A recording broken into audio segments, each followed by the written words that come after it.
Thank you so much for tuning in. We're so glad that you joined us tonight. My name is Naya Bricker. I'm the Administration, Technology, and Development Coordinator at the Fine Arts Work Center in Provincetown. And I'm going to be your technical support for this Zoom webinar. So we're just going to take a moment and let everyone connect. I know that we are just a few minutes past 6, so I'm sure you're all eagerly waiting to join. And we are thrilled to start our spring series of Opening to Wonder. A few housekeeping items while everyone joins in. Tonight we're going to use 2 of the Zoom features. One is the chat feature and the other is the Q&A. You can use them throughout the event. I encourage you to do so. Share feedback in the chat and then share any questions that you'd like our panelists to answer tonight. You can enter them into the Q&A and we'll get to them at the end of the event, but you can enter them throughout anything that pops up as the presentation proceeds. And then disconnection, internet troubles. If we freeze, if the sound goes out, it's not a problem. I would recommend leaving the Zoom call, going back to your inbox and clicking on the link to rejoin. That usually solves it. If for some reason there's power outage over here, just hold tight. We haven't had any issues with this, but everything is being recorded. So if you do miss a portion, we'll send out a recording for you to catch up. And if you need any assistance technically behind the scenes, just chat a message to me. You can look for that icon around your screen, say hello. Let me know if you're having any troubles and I can help you out. And without any more housekeeping, I'm going to welcome you again and thank you for supporting the Work Center and pass the virtual mic over to my colleague, Kelly Groom, our Director of Education Programs. Naya, welcome to Opening to Wonder. I'm Kelly Groom. Thank you for joining us and supporting the Fine Arts Work Center. Tonight is the debut of our spring series, and we are honored to have Walton Ford with us tonight for a studio visit. Opening to Wonder was created in 2020 as a virtual series of conversations on the creative process to help keep our community connected and to provide crucial support for the Work Center. All of our presenters are donating their time, giving a gift to the Work Center, which has been a gift to writers and artists for over 50 years. A special thank you to our Spring Advisory Group, who created our new series on the visual arts, Esteban Del Valle, Bert Yarborough, and Kate Clark, who are all Work Center Fellows and members of the Visual Arts Fellowship Committee. Our Opening to Wonder advisors also appear as special guests throughout the series, and tonight we are very glad to have Kate Clark with us to introduce Walton Ford, and Kate will also join us a little later for the Q&A. So thank you so much, Kate. Thank you, Kelly. I'm so thrilled to introduce Walton. I'm going to give you a little blurb about some of the many things that he's done. I'm sure most of you probably know his work, but just as a quick introduction, Walton Ford's monumental watercolors and edition prints expand on the visual language and narrative scope of traditional natural history painting, mediating on the often violent and bizarre moments at the intersection of human culture and the natural world. Walton Ford's work is included in a number of private and public collections, including the Smithsonian American Art Museum and the Whitney Museum of American Art. His mid-career retrospective traveled from the Hamburger Bahnhof in Berlin to the Albertina in Vienna, to the Louisiana Museum of Modern Art in Denmark from 2010 to 2011. Ford was the subject of a solo exhibition at the Musée de la Chasse, Paris in 2015, and Taschen has issued 4 editions of his large format monograph, Pancha Tantra. I met Walton at an opening at the Getty Museum a couple years ago. There was this really magical opening. They did this beautiful show called Book of Beasts about medieval beast books. They borrowed 100 of the 300 in existence.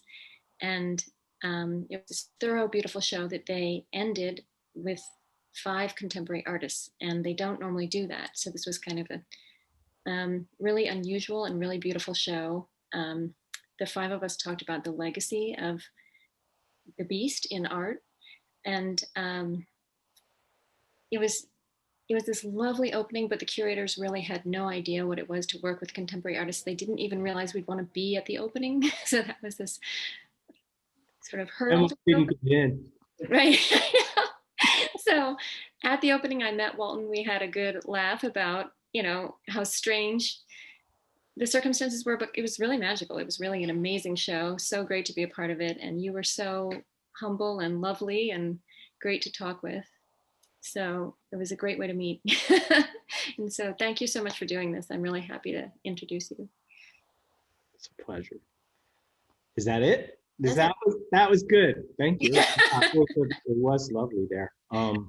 What a beautiful museum, and what an honor for both of us. And it was cool, like you said, to be the thing that people went out the door seeing after seeing all these treasures from around the world.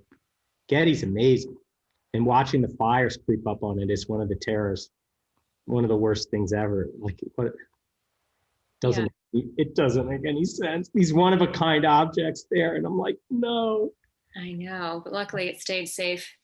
And they talked about sort of the unbelievable ways they can save the artwork. Yeah, I guess so. Yeah.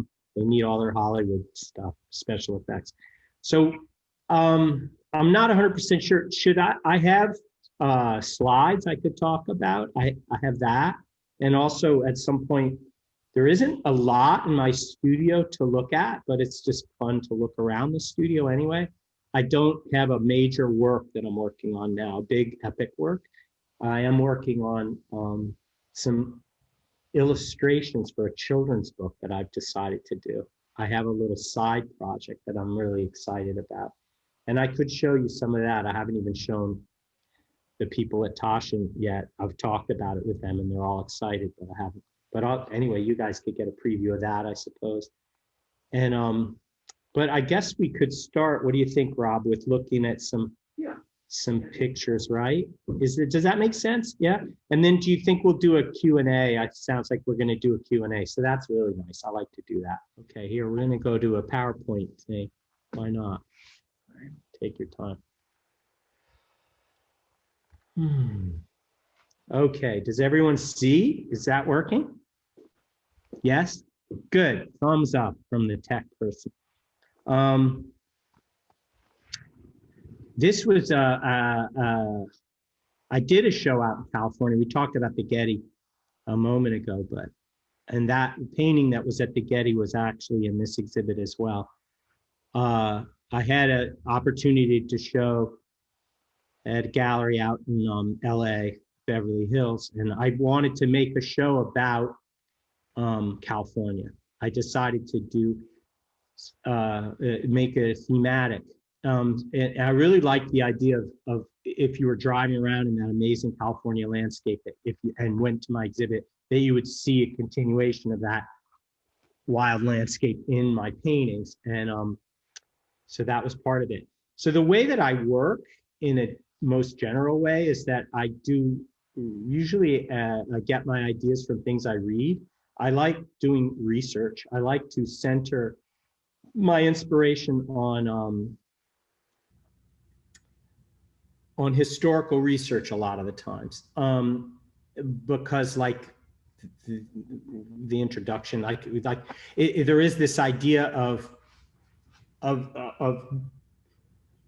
I like to think of my project as sort of animals as they function in the human imagination more than anything else, and not just any animals, but wild animals that didn't choose human companionship necessarily at all.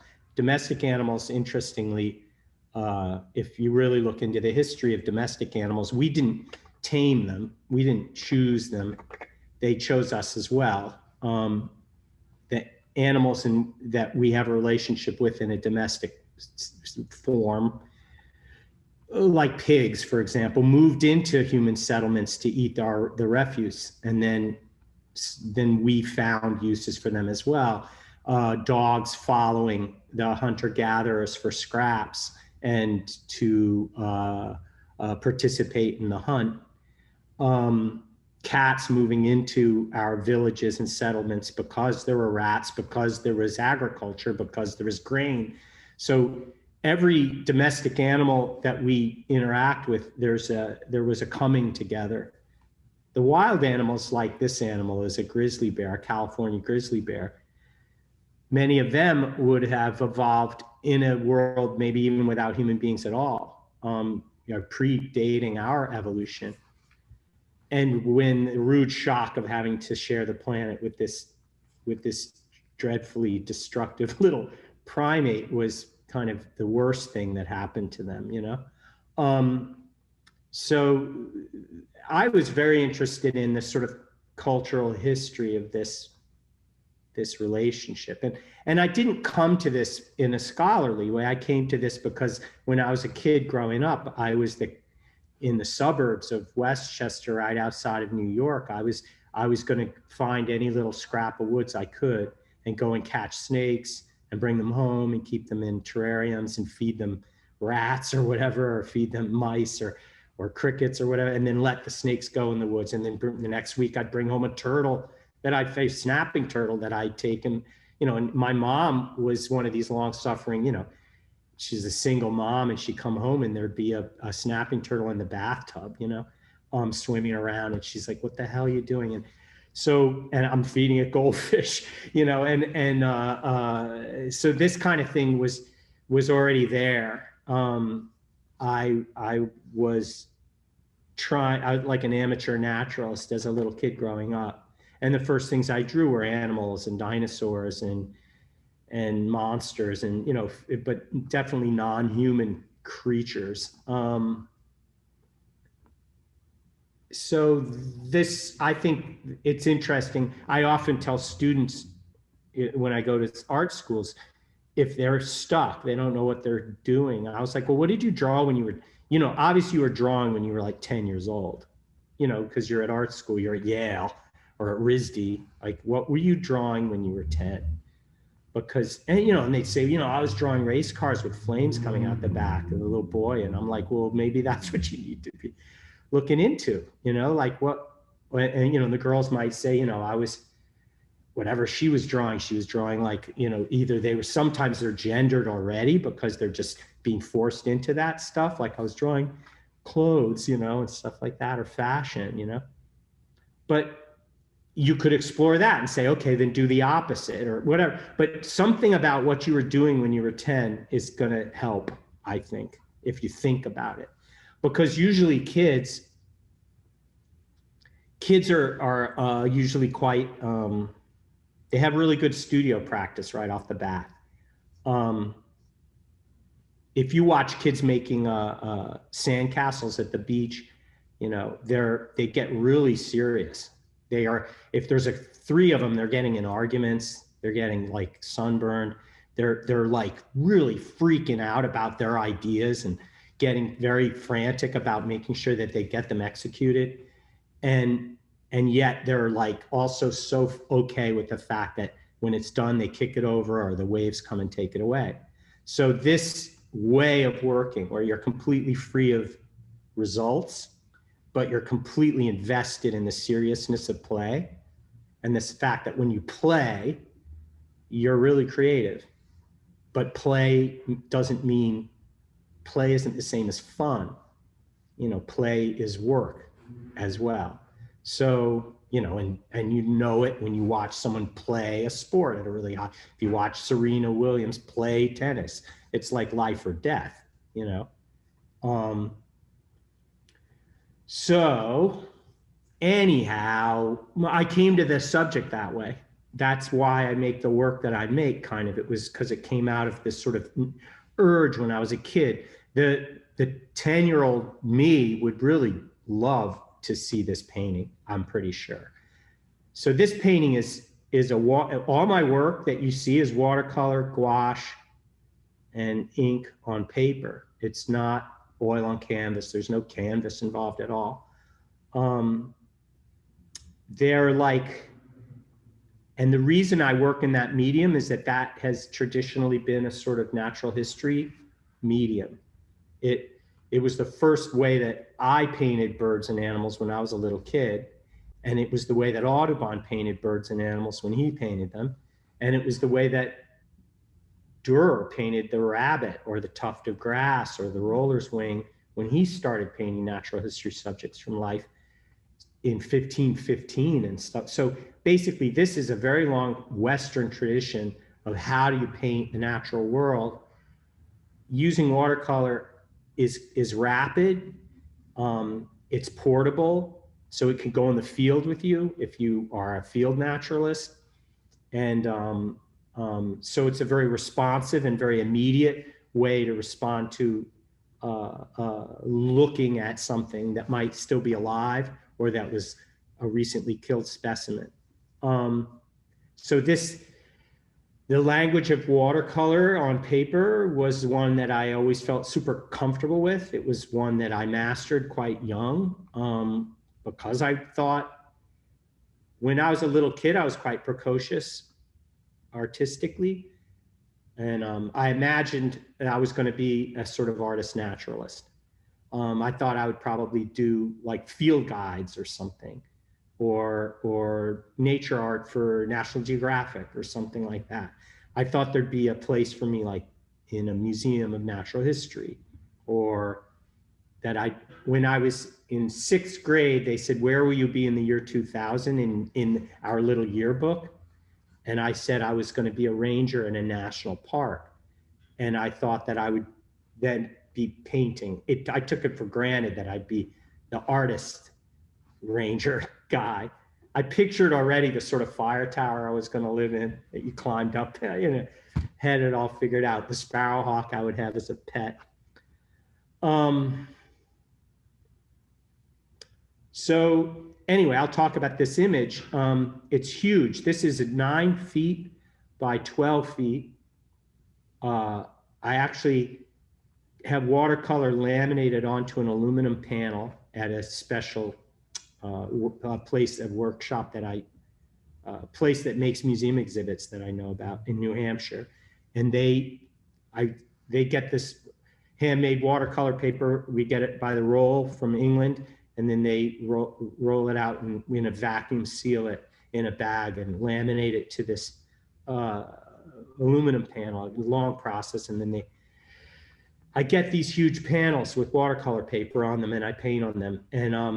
And then they're framed and with plexiglass in front of them. It's about the largest sheet of single plexi you can get. And this is a project I've been sort of involved in, making sort of cinema-sized watercolor on paper. So I had this show in LA. It was at the Gagosian Gallery out there. And I thought I wanted to riff totally on California natural history. And I also wanted to riff on this sort of relationship with Hollywood and fantasy making that Hollywood brings to the table, and special effects and all that kind of thing, and King Kong and everything like that. So this is a painting of a California grizzly. It's an extinct animal. They were driven to extinction. It's definitely once California started becoming a very populous state. Grizzly bears are bad neighbors for the kind of things that people wanted to do in California, like orchards and all the land use that was happening.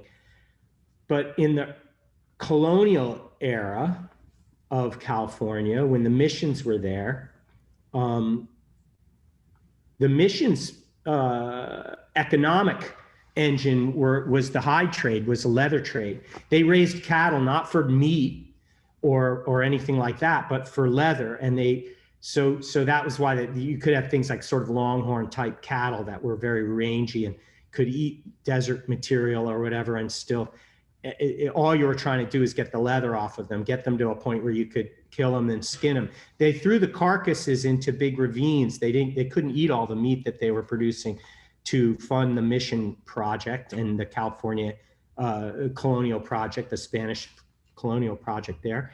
So the grizzly population actually exploded during the Spanish colonial era. They had so much meat to eat.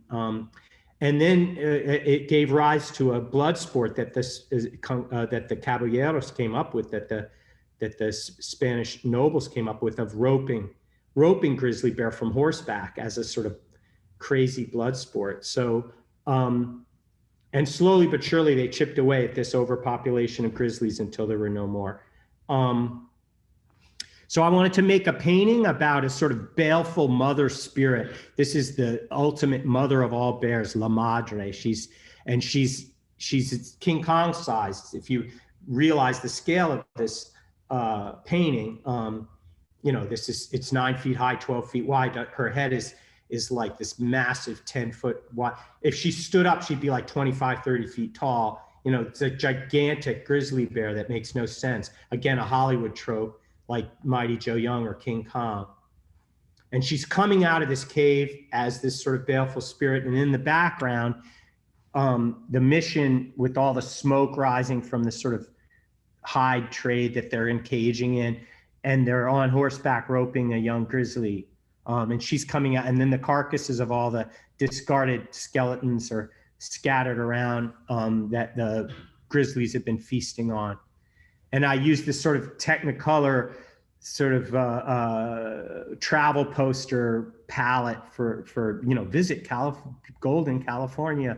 So I wanted this, I love this sort of attraction repulsion thing always going in my work, of like making something visually very beautiful, or even over the top, or even tacky, even maybe in bad taste, and then kicking that over into something kind of grotesque as well, like a giant oversized grizzly and a bunch of cattle carcasses. And so, having done the research about colonial California, what I'm looking for is then a sort of fantasy image that I can attach that to, a dream image. I call it like a hypnagogic image, the state between sleep and awake. I try to read all this stuff, and then I try to put it aside and come up with imagery independent of that I would have almost would have said earlier, like something I would have wanted to see when I was 10. This is a painting from the same series. This gives you a little sense of scale, because there's this sort of 8.5 by 11 sheet of some, I think there's a Xerox photograph, I mean a copy photograph stuffed under there. That's my studio. The painting's leaning up against the wall. So in this research about California, I found the earliest reference to the name California, and it came from a fantasy book that was written in the 16th century about a sort of world traveler. And it mentioned a land that was ruled by a goddess named, or sort of rather not a goddess, a queen named Calafia, who was sort of big. She was, they said she was a Black woman, and she ran a tribe of Amazonian women that slaughtered every man that showed his face on the island of California, and that they rode on griffins, and that griffins, which are half lion, half eagle, were common there, and they ate the people that tried to conquer California. So California was this sort of a fortress of women, ruled with a wild natural history. And this was a book that was mentioned in Don Quixote as one of the more stupid novels that had corrupted Don Quixote's brain, and that they were throwing on a bonfire to try to cure him of his delusions of chivalry and all of this kind of craziness. So there was a lot of these novels around in Spain in the 16th century, novels that would have involved foreign lands and conquests and things that sort of had to do with the Crusades, but weren't like the Crusades. They were fantasy versions of that, with utopias or dystopias. It wasn't uncommon. Anyhow, this being a minor novel of that nature, but still popular, when the conquistadors saw the coast of California, they simply named it after this fantasy land that they had read about in this book. what was the name of that book again? It was The Journeys of Espladion. Espladion. That was the name of the novel. Anyway, so it would have just been a popular book. It would have been as if somebody who discovered something now, which they do sometimes when they discover planets, and they, as a whim, name it after something in Game of Thrones or something like that. So it was like pop culture stuff. And it stuck, strangely. So they called it the Island of California in this fantasy book. So what I did is I decided to run that fantasy. I said, okay, what if there really were griffins in California? What if the things that were described in the novel were the ones that were actually found there? And in thinking about a griffin from California, I thought about convergent evolution. I thought about how animals evolve. And I thought, well, a griffin in the New World wouldn't evolve the way an Old World griffin would. And in heraldry in Europe, a griffin is half eagle and half lion. And those are Old World species. So I thought a New World version of that might be, say, a California condor mixed with a mountain lion. So I have that as my California griffin. And then I decided to run that scenario up to the present day. And I thought, well, if we had griffins in California, they'd be critically endangered. There's no doubt. It's just everything cool would be, right? And one of the ways in which they could have been endangered would be the same as California condors, landing on high tension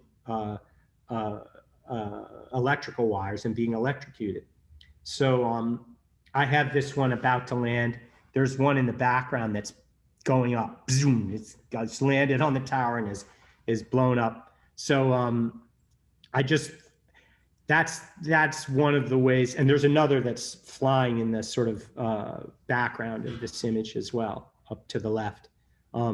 So there's 3 of the griffins there.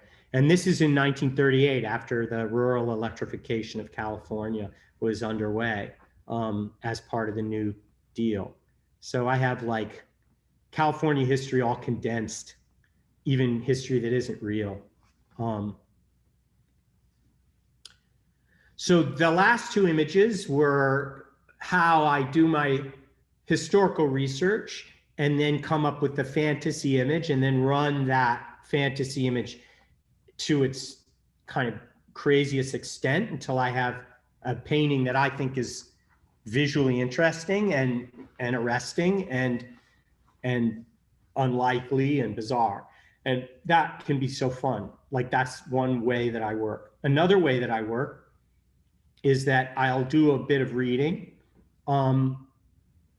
In this case, I was reading a memoir of a guy called Philip Hone, who kept a daily diary for about 10 years in early New York, in the 1820s, 30s, and 40s. And he's a great source for some of the minutiae of the way things went in New York during that time.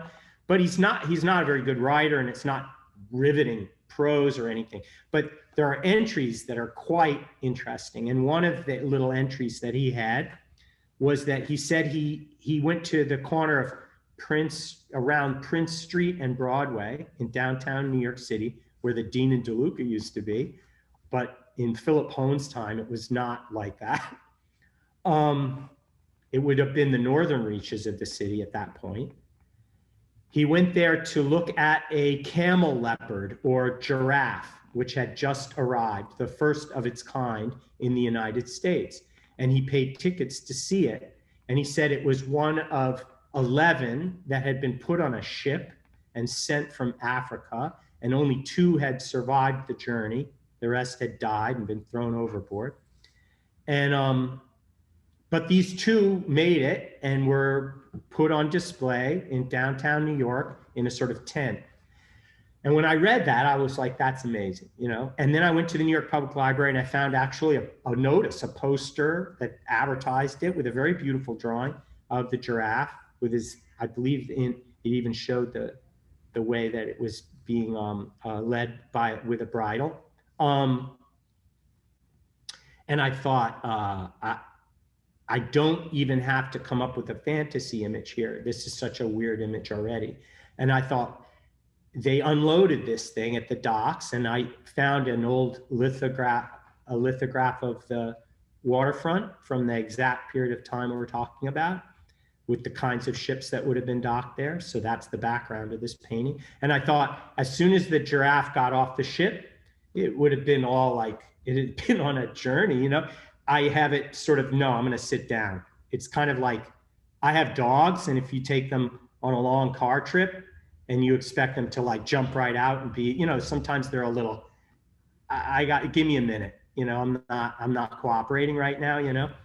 And so these poor giraffe, and there's one in the background as well, over to the left. The two of them are there. They've come out onto down by the Fulton Street in downtown New York on the docks there, and they sort of collapse on the waterfront. They're gonna rest.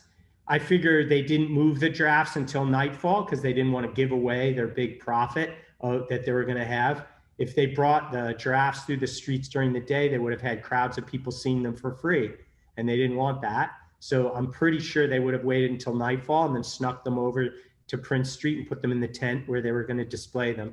And so this is why I have it. It's sort of dusk. They're starting to try to move these poor animals from the ship to the display area. So just a lot of careful visual research involved in this one, and no fantasy particularly. A little more like, how could I say? I think about POV, I think of point of view. This is more like the point of view of the giraffe. How's the giraffe? Checking in with the giraffe here, you know, let it tell its story. It wasn't an easy trip. Here's another kind of animal point of view history picture. In Leipzig, as it says in the painting, on October 20th, 1913, there was a circus coming to town, and it was in horse-drawn wagons, the whole circus and menagerie. And apparently it was foggy that night when they were pulling into Leipzig, and one of the lion's cages was hit by a trolley and busted open, and the lions got loose. 8 lions got loose in the streets of Leipzig on a foggy night in 1913. And I just thought, what did that look like? I want to see that with my own eyes. And the drawings in the paper were bullshit. And again, I like to, the most obvious thing to do with an event like this is what they did when they illustrated it for the newspapers, which was showing people running for their lives as vicious lions leapt out of this cage just as it was being bust open by a trolley. The lions are jumping on the back of the horses that are drawing their wagons and killing them. Everything is getting killed. People are going to get killed by the lions immediately. They're being chased, and they're running, and their bowler hats are flying off, and their top hats are flying off. They're dropping their canes and all of this kind of stuff. So I thought, I liked the thing that was true is, yeah, the people ran, I'm sure. But the thing that also was true is that if these things were loose, these lions were loose in the streets of Leipzig for many hours, and there was plenty of not dramatic moments, you know, where no one was snarling at all. The thing about an animal that's escaped, if you read zookeepers' manuals and stuff, is that generally they're not in the mood to eat, especially not, or hunt or kill people. They're in the mood to, they're either afraid or lost or just disorientated, and they need familiarity. They need some, like 2 of these lions were recaptured by the circus people without incident, and the rest were killed by the police with guns because nobody could like figure out the fact that the circus people knew, like, oh, it's Joey, you know, the lion or whatever. We just have to round him up. He'd put him back in his cage. Like, it's not a big deal. That's what he wants to go in his cage. He doesn't want to, you know, he doesn't want to be afraid or lost or wandering around. So anyway, these lionesses definitely came around the corner. Somebody was walking with their bowler hat, like ran for their lives. The bowler hat fell off, and the lions are just sort of like, what's that? You know, they're just sort of going to tap the hat, look at it.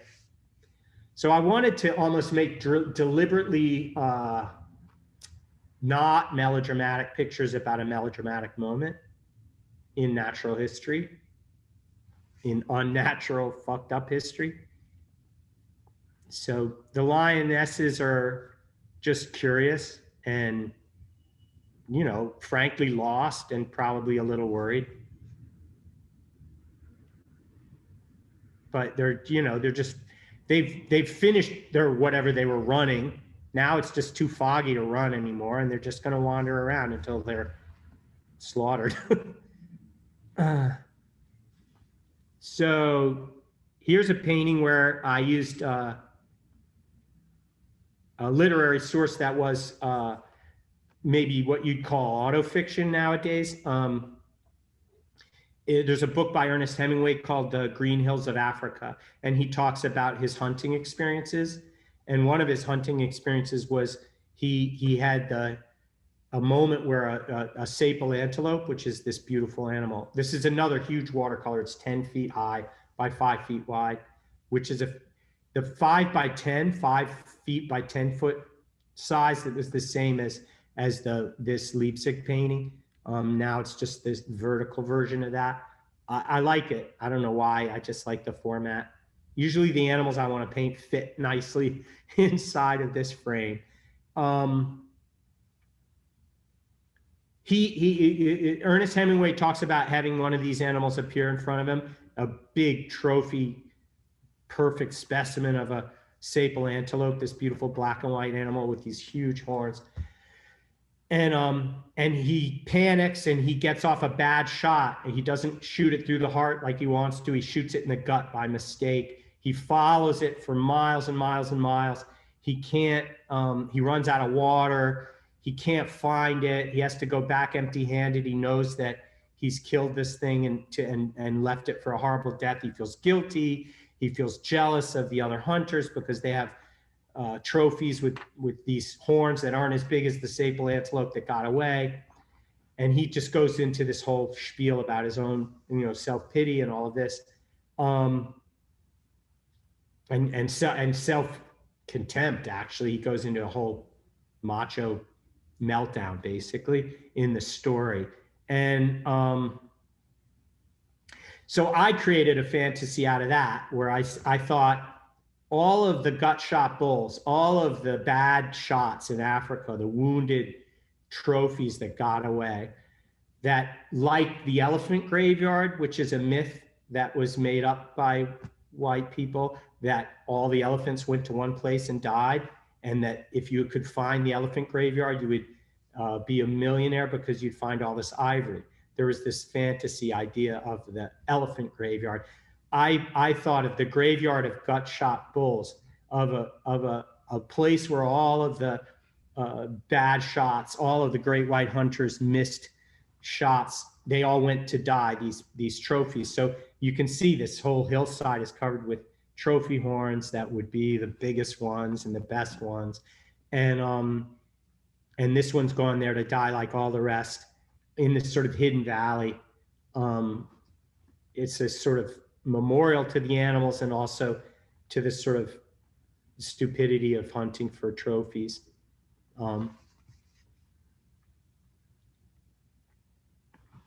So here's one where I talk about the artist's role in all of this.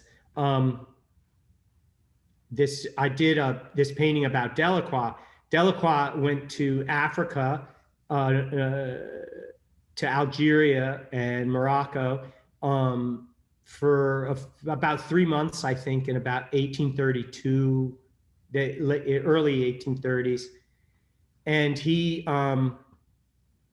did a whole bunch of drawings there. He was really inspired. He said, oh my God, it's like being in ancient Rome or something. Everyone is dressed in robes and there's so much beauty here and so much color. And he went home and set up a very bourgeois studio, which he recommended as a way to live, which I kind of buy into, that the artist, to paint wild things, needs to have his meal served on time and needs a comfortable place to work. And, you know, actual wild life isn't conducive to getting good work done.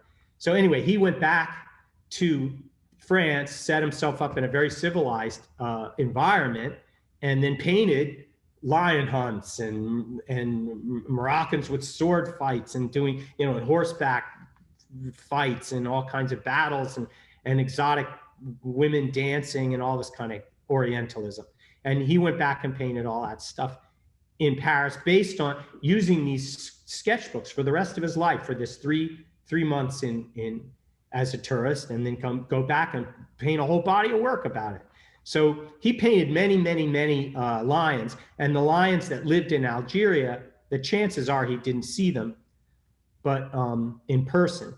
But they were the sort of lion that everybody was obsessed with in Europe for thousands of years. It was the lion that the Romans would have brought over to be in the Colosseum, and it's the lion that it's a subspecies of lion called the Atlas lion or the Barbary lion, and it was a very large,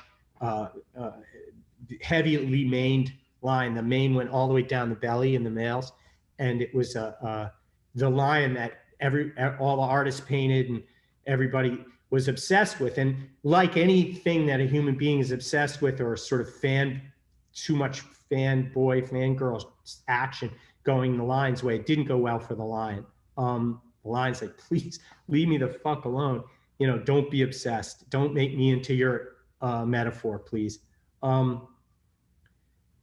So what I did is I thought about how Delacroix wrote about how it's way better to go to your civilized studio and paint your uncivilized subjects.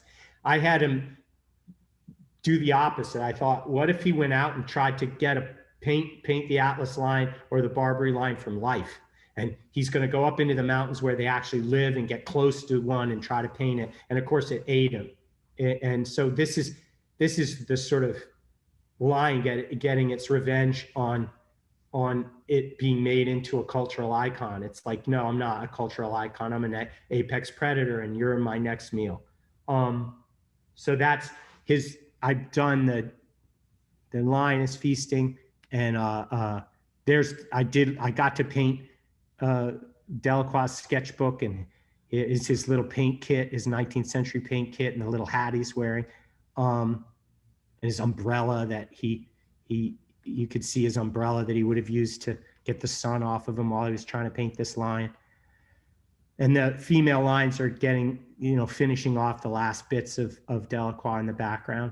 And so that was my sort of, don't get too close to your subject matter kind of thing, like have artistic distance. Here's one of the cases where I used Norse mythology in this painting. I was reading the sort of cycle of Norse myths, and the end of the world is this moment called Ragnarok, I think they say. Yeah, I think that's how you say it. And it's when the whole world is destroyed and is then reborn. And so it's the sort of Norse myth version of like Revelations or something. And in Norse mythology, there's this giant wolf named Fenrir, and Fenrir continually grows and grows and grows until Fenrir threatens the very gods. And all the Norse gods get together and they say, we have to do something to stop this wolf because he's going to be bigger than us soon. So they come up with these sort of magic ribbons in which they can bind the wolf and put him in hell until the end of the world, until Ragnarok happens. So they succeed in this. It's a long story that's separate that I'm not going to get into, but they do bind Fenrir and they put him into hell. But when the last days are arriving, Fenrir loosens his bonds, comes out into the open, and then swallows the whole world, and it's destroyed and then is reborn afterwards. So the moment when this frightful wolf wakes up, again, I've seen images of it when a traditional illustration is done of Fenrir. He's always like growling and leaping towards the viewer, and he's huge and everybody's running for their lives. And my idea was more like, again, I own dogs, or they own me or whatever. And but when my dogs get up from sleep, they're not dramatic looking. They look like, you know, they're sort of looking at the world like, whatever, I'm trying to figure this out again. I have Fenrir looking very much like one of my dogs right now, waking up from a nap. And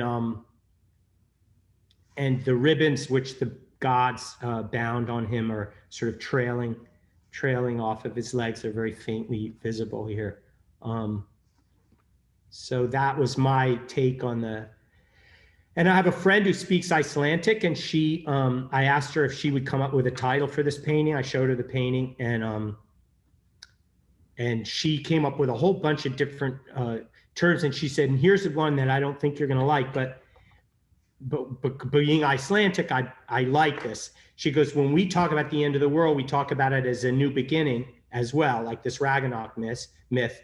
So, and when we talk about new beginnings, we use a term called, which means, translates as morning dew. Like, this is the morning dew part of my life, or something, where I've been reborn. And that translated into Icelandic is Morgendog. And I thought, oh, what a perfect, so that is the name of the, and then I use this sort of tacky font, which you can see up at the top, that you see sometimes in heavy metal kind of album covers and stuff, because it's supposed to look like Icelandic or something, or look like Nordic font, ancient Nordic font. Anyhow, there's my sleepy Fenrir waking up. I wanted him to imply there's evil in there, but basically it's still an animal, you know, that's not really concerned with our ideas of what's right or wrong.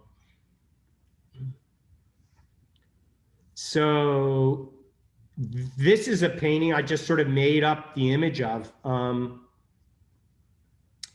I was asked by the people at the Metropolitan Opera and at Lincoln Center if I would help them by donating a work of art to a sort of auction, so that they could raise money for while COVID was happening, so they could keep going, because Lincoln Center is screwed, you know. I mean, they have a huge overhead, obviously, and no income for the last year.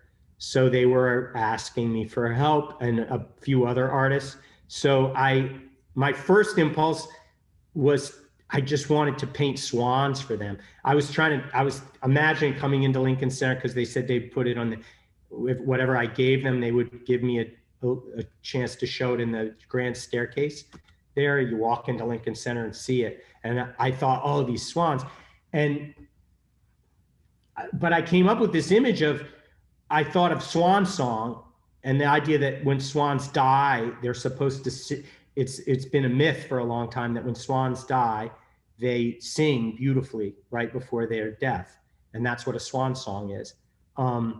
It's a myth. It's not true. When swans just go, and that's how they die. They don't have a beautiful song. But I thought, what if, again, I like to run the scenario, what if it's true? What if it was true that they did have this beautiful swan song, and then what if they were all going down at once, in a big flock of them, would they all kind of harmonize and make a real proper opera? And since I was making the piece for the opera, I thought I would have this operatic thing. But then when I finished it, I realized the whole thing is about the fact that the opera is doomed. It's going beneath the ice. The swan song is the last thing the swan does. And it was so pessimistic that I ended up, I have a show coming up in Germany, and I said, okay, I'm not going to give you guys this painting. I'm sending this one to Germany. I'm going to make you a different one. And I made a different swan painting for them that has a completely different message. So, because I thought I was almost cursing the opera with this one. This seemed like a bad karma for poor Lincoln Center. I don't want to make it any worse for them.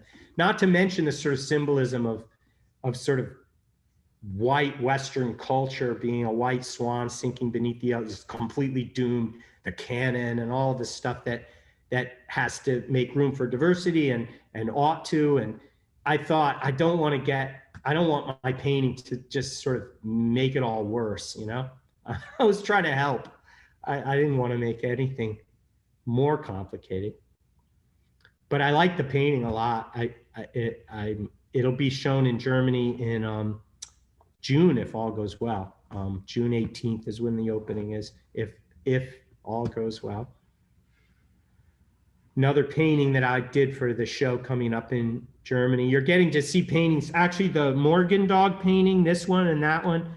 The last 3 paintings haven't been seen by anyone. They've just been in my studio. They haven't gone out into the world yet. So,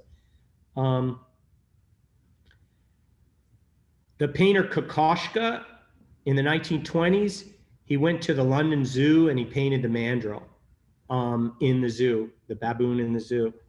And he wrote, Kokoschka, in his own journal, I painted this solitary mandrill who was very much like me. He related very strongly to the mandrill. He said, but the mandrill profoundly detested me, even though I brought him a banana to make myself agreeable. That was Kokoschka's take on the mandrill. And I thought that is artistic hubris, if there ever was, because the mandrill could care less about Kokoschka, let's face it. He didn't profoundly detest some guy that was on the other side of the bars painting him. So this idea that because the animal had this grumpy look, which mandrills just do, it was personal to Kokoschka because he's so sensitive. I loved that. And I thought, okay, again, like what I like to do is then run the scenario. So I said, what if it was true that the mandrill really hated Kokoschka? And the reason he hated him was because he hated the fucking painting so bad. The painting was like absolutely what the Kokoschka hated. I mean, what the mandrill hated. Like he was more like into traditional Beaux-Arts type painting or something like this, or it was whatever. The mandrill's his own type of snob, thought this is garbage. Look at it, doesn't look like me. It's bad, etc. So that's what I did. And now the mandrill's grabbed a hold of this detested painting. The painting's called Detested. And I went ahead and said it was true. So poor Kokoschka's desperately trying to hold on. And I did a pretty down to the brushstroke accurate copy of which was tricky. Here's a little technical trickiness. Kokoschka painted in oils. This is watercolor and gouache. So my little challenge was, which was really fun, make the watercolor and gouache look like gooey oil paint. And, if you can, you get to. I thought I did pretty well. I was really happy with it because I was like, I painted a Kokoschka. And I think this is the last one, right? The monkeys. When this one really just left the studio, and it's a shame that our talk wasn't a month ago because I would have been able to show you this. This is another 10-foot by 5-foot painting. And there's this character I keep returning to over and over again called Sir Richard Burton. And he was, how am I doing with time? Am I all right? I got one more story. Yeah, you're good. You're good. All right. Sir Richard Burton was an African explorer. He was a British colonial soldier. We're talking about 1830s, 40s, 50s is his career. He spoke 30 languages. He tried to find the source of the Nile and got a spear thrown through his head. There's so many stories about this guy, Sir Richard Burton, not the actor Richard Burton, but Sir Richard Burton. He's always been a figure of fascination for me because people really hated him because he was so arrogant and so brilliant.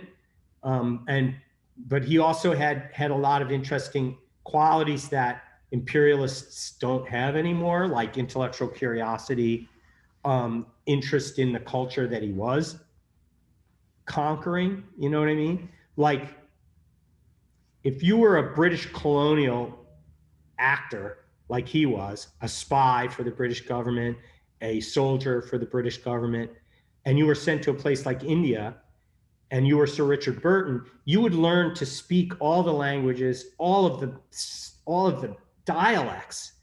He went completely native. He he dressed in costume of the people. He ate the food that they ate. He had mistresses that he lived with that kept his house that were that he said were the best ways to learn the local language and lore.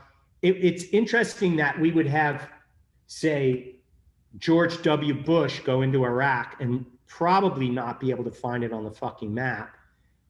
And the British colonial enterprise, on the other hand, you had people like this that were absolutely obsessed with the cultures that they were in the act of destroying. So it's this weird, you know what I mean? I'm not talking like there's no, how can I say? It's a fascinating story. It's not to put to minimize the horror of it all. It's simply that what a difference, you know, like this idea that we have now of the world that we have dominated and colonialized in the 21st century as, say, Americans, we know nothing about. Most by and large, you know? So this was interesting to me. One of the stories that was told about him by his widow was that when he was a young officer in the British Army in Karachi, he kept 30 monkeys or more in his barracks, and he kept a refectory for them, and he fed them at table, and he gave them nicknames, and each one was an anthropomorphic nickname. He called one his wife, and she had little pearl earrings, and he called one his doctor, and one his aide de camp, and one his, you know, blah, blah, blah, went on and on and on. And so he had all these functionaries of the British government that he named these monkeys. So he said he kept them there to learn their manners, customs, and habits, and to learn the monkey language, he said. And she said he had over 60 words of monkey language that were unfortunately lost in a fire, but that he would sit at the head of the table with a little whip in his hand, a little horse whip, and he would keep order, and he would speak with them. He would sit there and talk to the monkeys, and they would talk back. So he was this sort of prototype Dr. Dolittle figure. Whether it's total nonsense doesn't matter to me. It could be, I think his wife just made it up because there was a lot of crazy stories told about this guy. He became like a myth, you know, but it doesn't matter. I created this image based on that story. The wife is the little yellow monkey that's all the way to the left, and she's got a little earring actually, and she's sort of obeying the anthropomorphic role. In other words, she's sort of looking longingly at Sir Richard, who's actually fled the table because all chaos is breaking loose. She's got a fan in one hand. She's looking at a book of pornographic Indian miniatures, and she's sort of longing for her man or whatever the heck. But right away, as you go from the left to the right, you start to see the sort of order of his anthropomorphic imposition breaking down, and the monkeys becoming just monkeys and saying, no, I'm not your aide de camp, and I'm not your doctor, and I'm not your any of that. I'm a monkey, and I'm taking off, and I've got my own ideas. So like right away, this little one to the right is eating the book, and then another's just getting drunk on wine, and one has picked up Sir Richard Burton's whip and is actually looking straight at the viewer, who I imagine is Richard Burton, having stepped away, his chair falling. He's gotten freaked out. You can get overwhelmed in India by monkeys. I've spent quite a bit of time in India and eaten outside quite a lot, and you can be eating your egg sandwich and turn this way, and there's a big monkey right there grabbing your egg sandwich and running away with it. It's a frightening moment, you know. So anyway, I was interested in all of that. So that's my Richard Burton metaphor. I've done a whole bunch of paintings about this idea that he had of learning the monkey language. It's a reoccurring theme for me because it has almost everything that I'm interested in it, that story, this idea, the colonial enterprise and the imposition of your idea on the natural world, and of of what that means, you know, the sexualization of these animals, really weird story. So anyway, that's it. That's all I got. I mean, we can also look around the studio a little, I guess, but we could also go to Q&A, or we could do whatever. Robert is going to help me with the either getting rid of this or boom.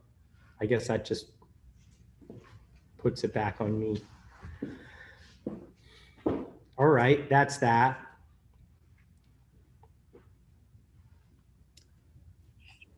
Thank you so much. Oh, you're welcome. That was amazing.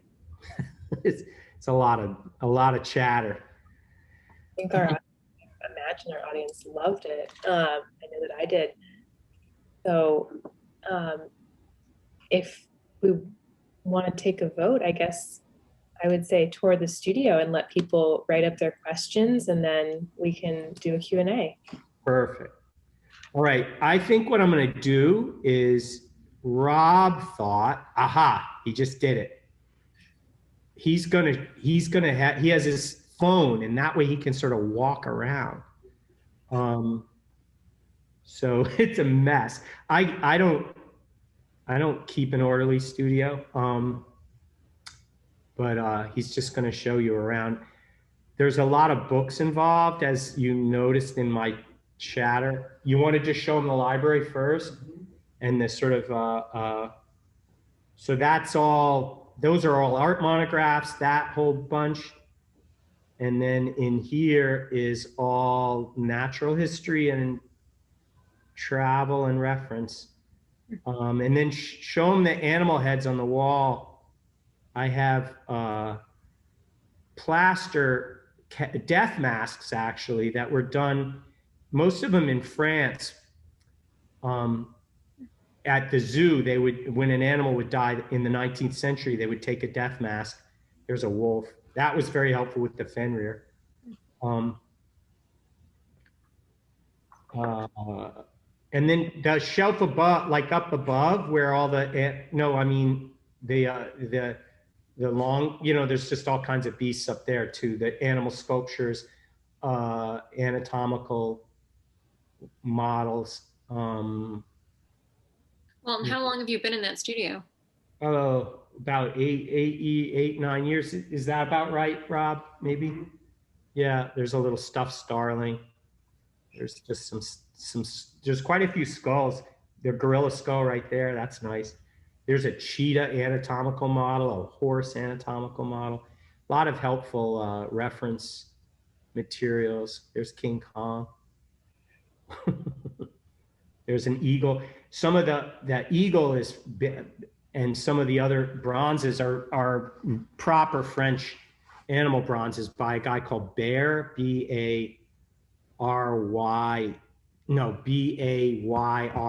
Bayre. He was a great, he was like Rodin, but for animals. And then you can show them the children's book. I have this idea to, I have these dogs now, and like a lot of people in my generation, I was very interested in David Bowie and Iggy Pop, and that they spent time in Berlin together, and they made some of their best albums in Berlin in the 1970s. And I have them as dogs in Berlin in the 1970s. Making these albums. It's Jimmy and David, and there they are on the streets of Berlin. You can tell the David Bowie one is the white dog, and the mutt is Iggy Pop. And they're going actually to the story begins with them looking for a filing cabinet, and it ends up in complete chaos because you want to show them the friends that Iggy runs into, because Iggy runs into these sort of bad friends, bad influence friends, and he starts to gossip with them, and then they roll in some smelly doner kebab, and they chase cars, and they drink from these really disgusting puddle. And once they drink from the puddle, they really start acting out, because that they start to steal currywurst, and they run off into the and the currywurst guy actually comes, and he doesn't like that. So their trouble erupts, and it'll keep going. They end up running through Checkpoint Charlie by mistake, one bad thing after another. I patterned the books after, or this book idea after the great Beatrix Potter, who is my hero of all heroes. She understood everything. I mean, she's sort of, her project has every single thing in it that I wish mine did. She was an incredible observer of natural history, really good naturalist, really understood animal behavior, but also understood human behavior. And when she has her animals, like Peter, the first thing that happens to Peter Rabbit in the book is his mother says, "Don't go in Mr. McGregor's garden. Your father was cooked up in a pie by Mr. McGregor." And the first thing he does is go into Mr. McGregor's garden. So like, if there's not a better metaphor for addiction or alcoholism or all the kinds of things that you run into as an adult, you know, it's so perfect. He goes right into the garden, starts overeating right away until he has a stomach ache, and then runs into this deadly Mr. McGregor. So it's a life or death struggle from the very get-go. Everyone thinks how cute the book is, but the stakes are incredibly high. You know, the rabbit is food for this angry farmer. And every one of her books is like that. The stakes are unbelievably high. And the behavior is incredibly, is all about giving into your foibles and barely escaping alive. And I wanted to make, so I thought at first it seemed like such a long shot to have Iggy and David Bowie in a moment in their life when they were trying to stay sober and get these really amazing albums onto vinyl. And they were in Berlin, of all places, trying to do this. I thought, and they did it. They succeeded in putting out 4 of the greatest rock albums ever made. And I thought, against all odds. So I have all the odds against Iggy, or Jimmy, as I call him in the book, because I don't actually call them by their specific names, and everything is sort of suggested. He does make it home to David in the end, and he's safe and sound. Barely, and Bowie's there to just be like, because it did seem, the stories I read about the two of them, that David sort of recovered a little faster than Iggy and was able to take care of him a bit. And one of the stories I heard was that someone asked Iggy, like, what are the kind of things, what do you get from hanging out with David Bowie? And he's like, well, he'll say things like, Jimmy, you need a filing cabinet, you need a place to put all your ideas, So that's how I get the story started. They go out looking for a filing cabinet and by the end of it, he actually comes home in the filing cabinet, which is, of course, how it had to happen. And I won't tell you how he ends up in there.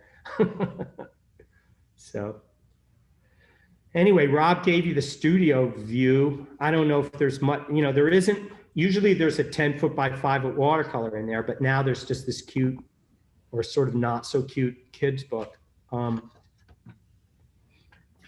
There are questions. Are you cool with that, Walton? I love questions. Okay, cool. I have a million questions, but this is not about me, so I'm going to start with the questions. You can always call me up and ask me. I actually want to see your studio. Yeah, I know. We go way back, so you're allowed to come by. Cool. So Martha Otis is the first person who wrote. She said thanks, that she's been a huge fan for years. And she asked, what about women naturalists? And then continued her question saying, I'm wondering if animals in the imaginations of women over the centuries give you a different set of fantasies. Yeah. Oh my God. Here, Rob, can you just show them that image right there? The one that is. Oh, you have to back. Wait. Do you see what Rob is showing? Yes. That's Marion. Her name, Maria Sebia Marion, from the 16th century, 17th century rather. She was the first artist, naturalist of all time in Western history. And in a lot of ways, I think the greatest. And she did books about metamorphosis. As you can see, there's a chrysalis here, a caterpillar, and a moth. And then she puts a little snake down at the bottom because she couldn't resist the sort of this, I don't know, she just had this great macabre sensibility. That's one of her prints. I have more I have more at home and I have more here. They're real, like original prints of hers. She's the ultimate hero of natural history art, and not well known, which is why I can afford her prints, which is a crime. I mean, it's weird that Audubon gets this huge market, obviously, but the very first person she went to Suriname in like it was, I think, the mid 1600s, on an expedition to study the metamorphosis of animals like frogs and everything that metamorphosizes, from butterflies to frogs, you know, things that go through newts and things like that. And she did a whole study on Suriname, as well as all the botany. And she published all this stuff in her lifetime. It was quite well known. It seems that she left her unhappy marriage to do this work. You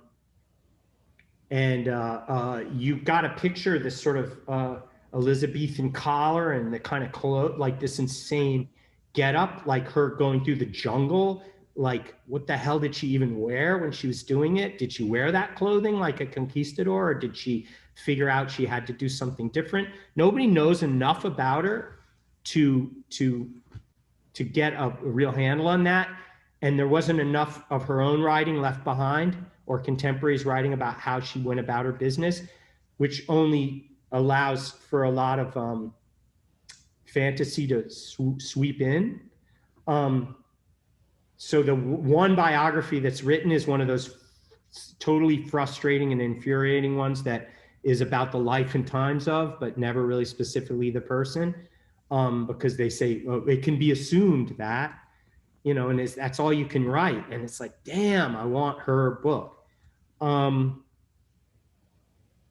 that is the problem you run into when you ask me a question like this, is that I can know everything there is to know about her, you know, about Marion, and I still don't know very much.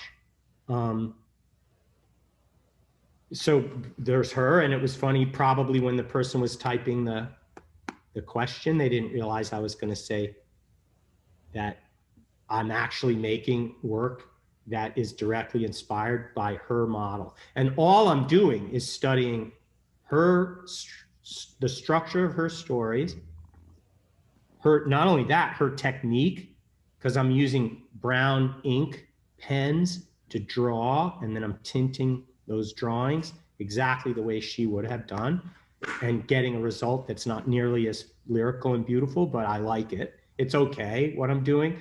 It ain't no Beatrix Potter. It's actually a hell of a lot harder to do what she did than it looks. One thing I ran into that was incredible. Well, the first difficulty is taking an animal that walks around on its 4 feet and making it look like proper natural history. It's easy to do what Disney does. You just make a human being with an animal head, basically, and you have a wise ass comedian do the voice, so it has nothing to do with being an animal anymore. It's just Jack Black or Eddie Murphy or whoever the fuck it is. And so but with her, the animals, like Mrs. Tittlemouse, is in every way a mouse, and in every way a little Victorian matron as well. Her posture, the way the clothes fit her, and the way she moves are both perfectly mouse-like and perfectly old lady Victorian-like. What the hell?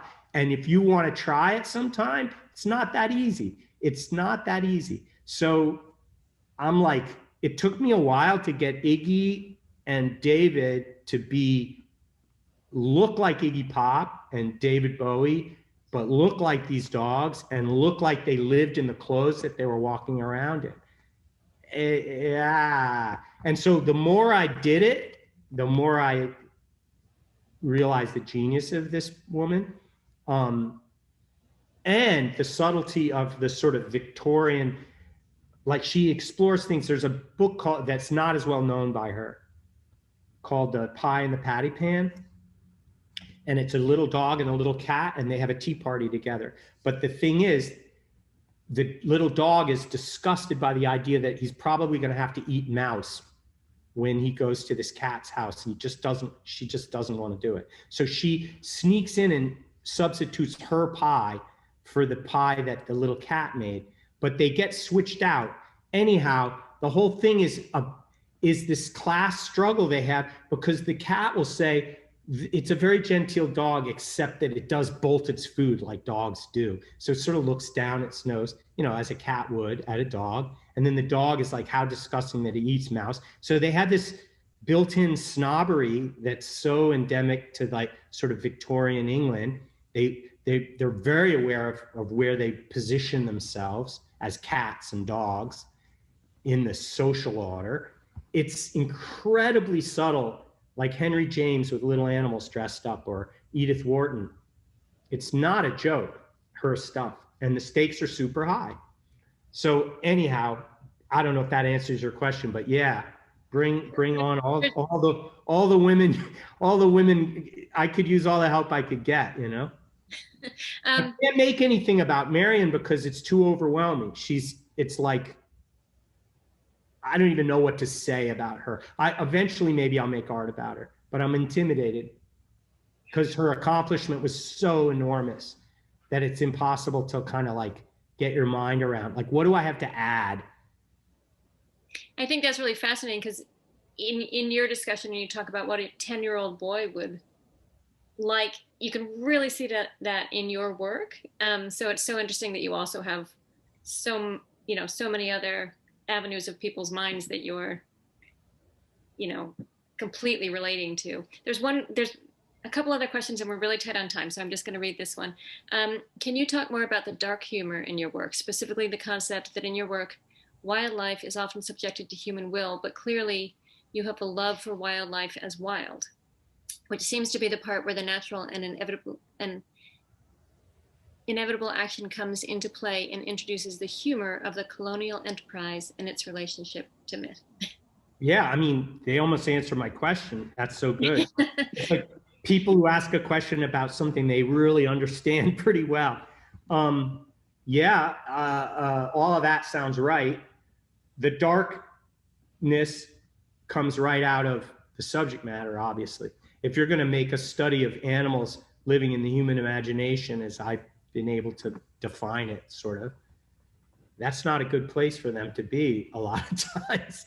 It's not a good neighborhood to live in if you're a wild animal in the human imagination. Even say in North America before the white people got here, there's pretty good evidence that the first big mass extinction might have been all the North American megafauna that lived here before white people showed up, even like mammoths, mastodons, ground sloths, camels, horses, all these animals that you find in the La Brea tar pit. They find a lot of evidence of them being hunted to extinction long before even the Europeans got here. So it's an old story, we don't know all of the prehistoric aspects of it, but it's a dark story. So it's kind of like if you were to ask like David Lynch, well, what are you going to make a movie about? And he's like, if he was, before he made Blue Velvet, I'm going to make a movie about suburbia. If you actually lived in suburbia, you would know, well, that's dark. Right away, it's going to be dark as hell. Like, it's not like, who are the people that sell the drugs in that community? Like they're guys like the Dennis Hopper character, and they live there too. And then the whole sort of uptight community that tries to cover that all up. they're in there too. And then the cops that are getting paid off, they're in there too. And all of that was implied in this sort of Nancy Drew mystery form that he created for it to bring the humor out.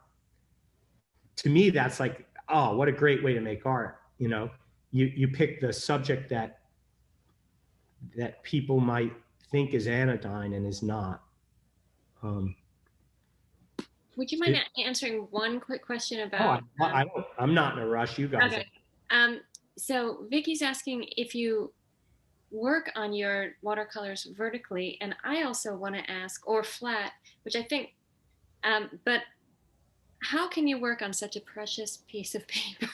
Like, how do you even start a painting knowing that what is already involved in?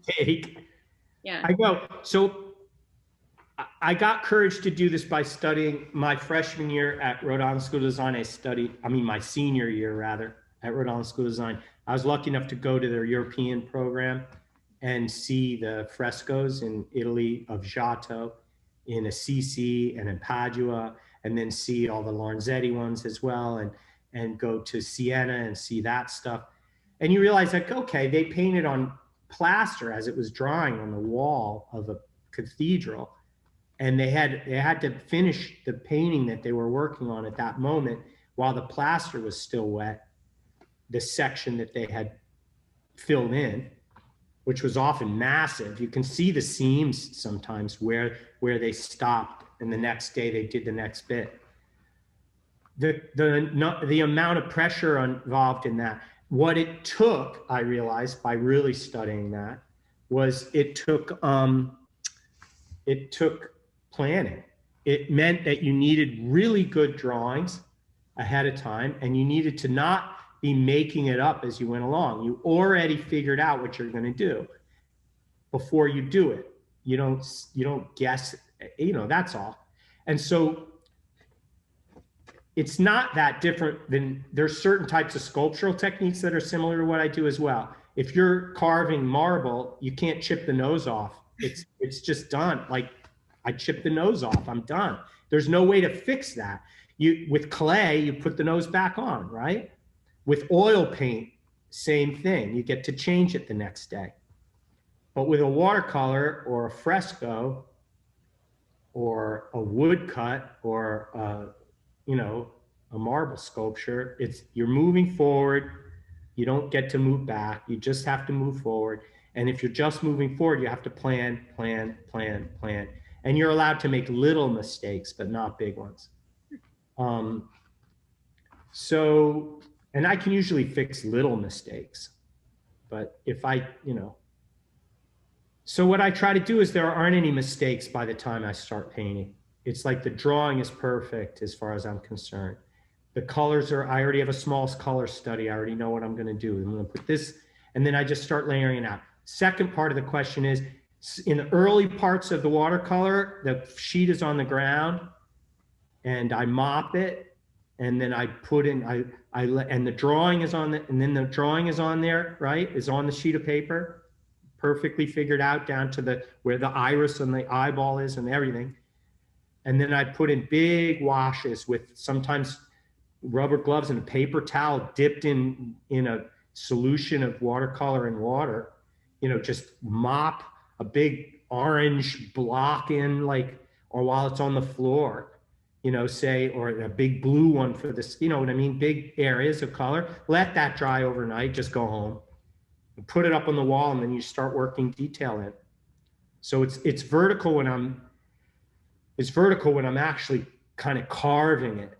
But when I'm laying in the big base underpainting, I do it on the floor sometimes. Yeah, it makes a lot of sense. So that's just technical stuff. I have pictures of all of that too. Maybe if I knew I have artists in the audience, I can include those in a Zoom thing, There are more questions, but I think our time is up. Is that right? Whatever you say. I'm asking them. I hate to say that it is. Fascinating. What a fascinating night. Thank you so much. Well, amazing. Yes, amazing. It goes right to my head hearing all. Insufferable for a whole day. Ah, And All you're right. getting a lot of Thank you. comments in the chat. Thanks for asking, and I wish I could answer all your questions. You were incredibly thorough. It was All great. right. Well, that was fun. it's fantastic. Thank Well, you. thank you. I wish I was up in Provincetown. What a nice place to be. Well, you're more than welcome. Please come. Will do. I love it up there. It's beautiful. Ah, Too many sharks. For sure. they're not here yet. They're I'm scared of them. Yeah. oh, well, thank you again, and thank you, Kate, too. Yeah. Thank you, Kate. Thank you. This was awesome. I was so glad to hear everything. I learned so much. That was amazing. We all did. Well, and thank you all for joining us. I hope that you can join us next Thursday, April 1st, 6 p.m. EST. Las Hermanas Iglesias in conversation with Dr. Jordan Amir Kenny. They'll be discussing collaboration and art making within the context of COVID and remote communications. So we hope to see you. And again, thank you, Walton. You're welcome. Thank you so much. Well, So much enthusiasm in the chat. Thank you everyone for tuning in tonight. It's just lovely to have you all here. yay. Thanks for asking me. See ya. See you until next time. Good night.